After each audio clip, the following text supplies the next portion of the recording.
Choo-choo-wham. There's another one. Another one right after the other one. I said, let me keep it short. Let me keep it only about ideas because I like to talk about ideas, but I also like to talk about myself and listen to my own voice. So I say, that's kind of selfish. Let me just separate the ideas and my own voice, um, so that somebody who's interesting just listening to ideas and somebody who's interesting just listening to my voice can pick and choose.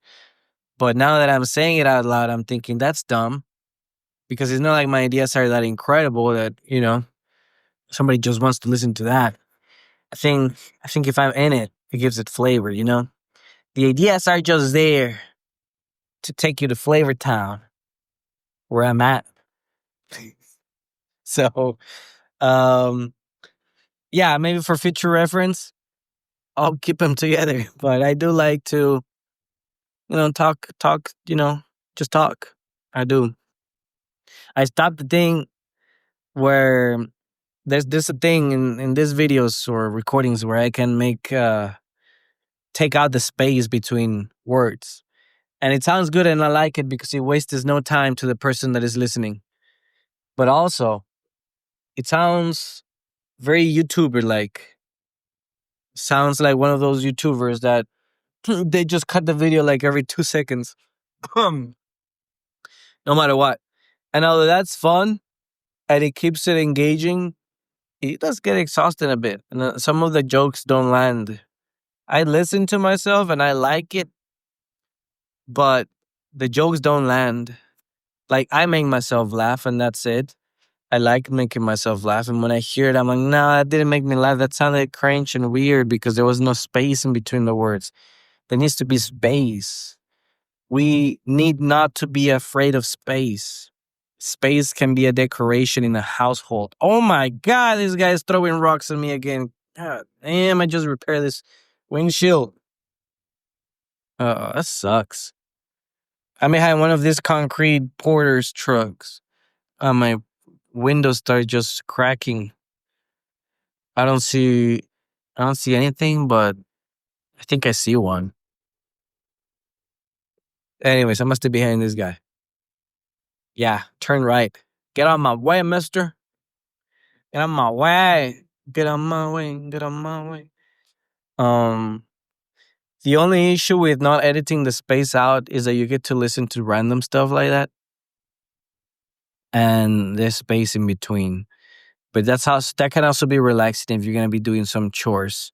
Cause like, who doesn't do chores while listening to podcast? I love doing chores while listening to podcasts. It just keeps my mind. It gives flavor to the boring tasks of daily life. It gives a lot of flavor. You know what I mean? Back to Flavor Town. And I had something to talk about, and that's a video game that I recently played that was pretty good. Two of them. One is called Little Misfortune, and then another one is called a game about digging a hole. And I'm not gonna lie to you, the game it's about digging a hole, and it's great. That's all it is about. You just dig a hole, and you keep upgrading that shovel, and you keep digging more until you find the end. And then you die, and then you do it all over again. Because it was a trap. It was a trap by the seller who sold you the house, and he knew you would dig. You would dig deep enough until you get eaten by his pet's moles, and then he'll just sell the house again. But I don't get it because he sells it to you for $10,000, which is a steal, and he tells you there's a treasure under the house and you can find it. And so you do find it. But along the way, you find iron and gold and diamonds, and you make like over 100,000, and then the mole kills you. And you're selling these diamonds and everything to get better tools. So I think jokes on him. Maybe if he had dig the hole before, he would have made more money than if he sells it to you for 10,000 and then just kills you. Like, I don't get it. And then he has to fill up the hole again and put more diamonds and gold in it. So who's losing money? Actually, I think he's losing a lot of money, but maybe he just does it for the love of the game. My goodness. I had to pause that. I'm like, there's no way. Like it's all fun and games to hear me over here clean my throat, keep it real, but that's too much. There's a limit to that. I had to pause the thing and clear my throat real good. That was too much. I'm sick, by the way. Nice to meet you. The other game is called Little Misfortune, and it's pretty sad. Pretty sad about this little girl that is super sweet, but the world around her is not. And there's like a monster trying to lure you to your death, and you eventually catch on that he's doing that. If you didn't catch on early enough. But then turns out you were dead from the beginning. Plot twist. Um, yeah, you were dead the moment the game began. Because you were neglected as a child and nobody took care of you, and so you ran off the street and a car ran you over, and it was your drunk father. Like, yeah, damn.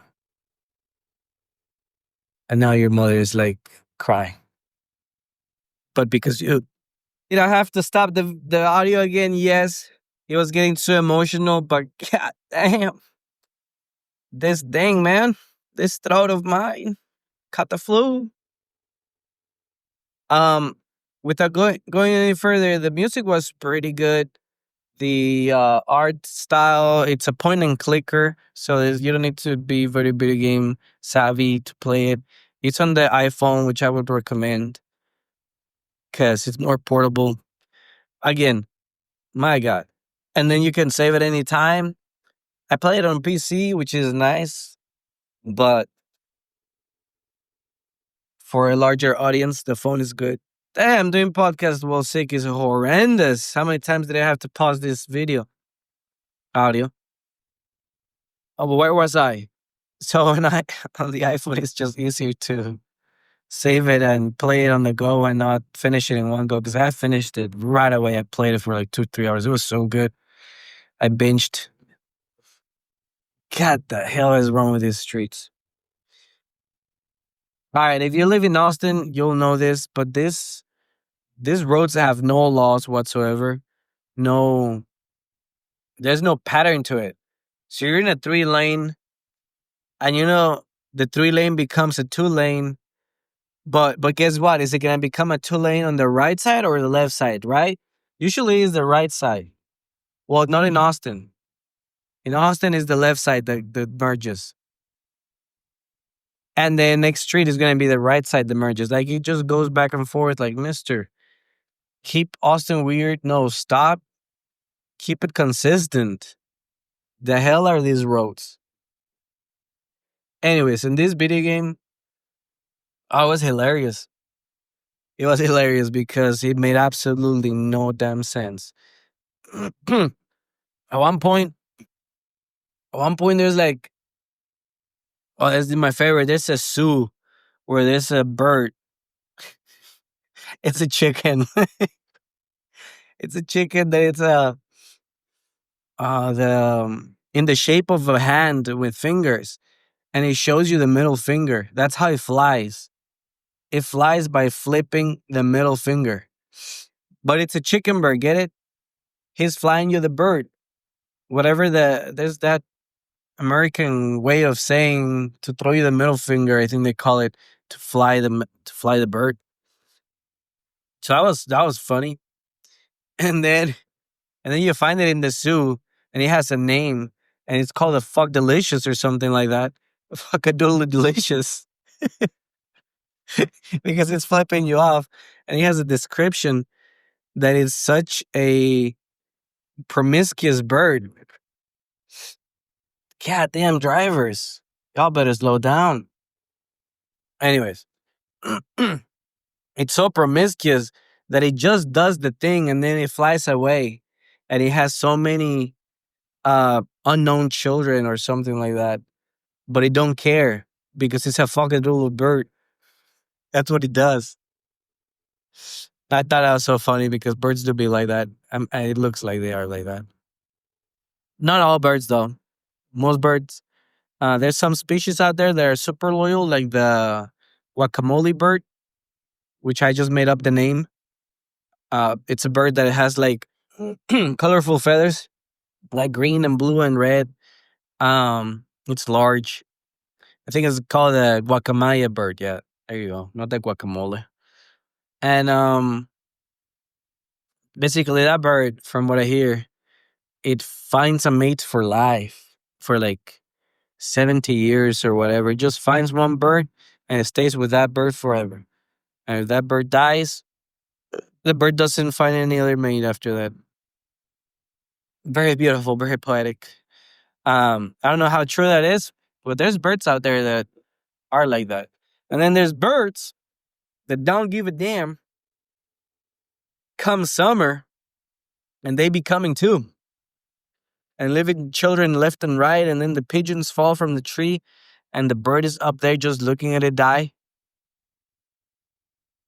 And they're like, weakness disgusts me. And they do what nature does. And then there's birds that put a lizard in a stick where it's alive to peel off the skin. Ooh. Oh my. That was a short video, but very intense. Lots of coughing. I do not apologize, but yeah, I mean, should I say I apologize but still upload this video because that doesn't sound right? Why should I apologize but then still upload the video? Because then that sounds like I'm not really apologizing. You know what I mean? I know what I mean. Of course you don't, because I don't even know what I mean. But I made it to work. Anyways, this game is funny, but it's weird. It's supposed to be a horror game, mystery game. It doesn't have jump scares, which is nice, but it is weird. It's just eerie is the word for it. Eerie. Oh, it's like a mix of cute, but way too adulty. That is like, no, it's not for kids whatsoever. Like right at the beginning, you find somebody hanging themselves. Oh, and then you find like a club of hamsters that are doing drugs. But the game is overly cute, like it's made for kids. It's weird. Well, but very, very, very touching in a way. Sounds like a true story, you know? Some kids out there do die that are innocent souls in a world that is not kind to them. Um, and they may die because of neglect from the parents. True story.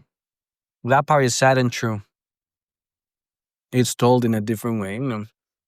Because if somebody just tells you that in the news, it's not touching. But they made a game with a with a flying flipping bird and someone hanging themselves, and you're like, oh, that's sad. Well, leaving that on a positive note. Have a good day.